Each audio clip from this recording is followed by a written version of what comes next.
Een prutte reuring in de expositiesale van Museum Dokkum. HAVO- en VWO-leerlingen uit klasse 2 van het Dokkinga College zetten daar namelijk haar een expositie klaar. Maar bijzondere vindsten die ze dien tijdens een archeologieproject. Archeoloog Robert Veld kwam bij ons langs voor gastles. Toen had ik dit al gevonden. Toen liet ik hem zien. Toen kwam hij erachter dat het een stillus was. En na verder onderzoek kwam het er ook uit. En wat is daar dan bijzonder aan? Nou, het komt uit de 15e eeuw. Het is heel oud. En het werd door monniken gebruikt in die tijd vooral. Naast de stylus vonden de band nog meer bijzondere dingen. Nou, we hadden een kat vonden, een haas en een gemummificeerde muis en wat scherven. De Canadese munt. We hebben ook opgezocht wat de prijzen waren en nou kwam de Canadese munt op het hoogste bedrag uit en omdat hij het oudste is. Hoe vonden we dat dan? Nou, het was heel verschillend. Want soms was hij 20 euro, maar er stond ook wel 1200 euro op. Ja. Dus je bent nog van plan om hem te verkopen of hou je hem zelf?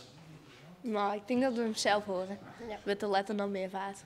We hadden een sleutel gevonden dat wie van een oud klooster in Verwerd.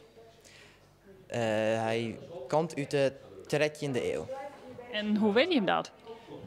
We kregen een gastles van een archeoloog en die zei dit is een sleutel uit de 13e eeuw. En toen hebben we er wat meer onderzoek naar die. En toen hebben we even zien op een site dat hij mijn heid vaststelt.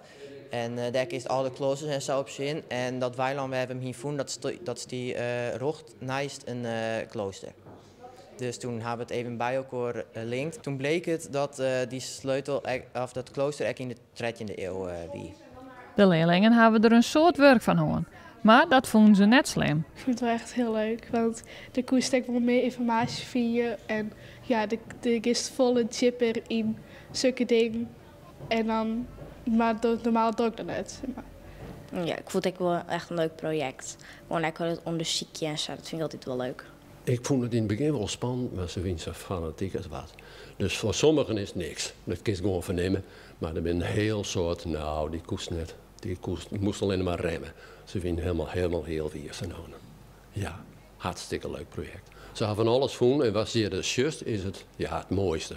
Maar gooi je wat binnen dat blikjes en dat met rolvoer. Dat is ongelooflijk wat er bij u al hier in het groen zit. En wat ze hier voelen en wat mooi is en belangrijk, dat nemen ze vanzelf mee. En dan is het de rest van hun leven, gaan zij er een verhaal bij. Dat weet ik wel zeker.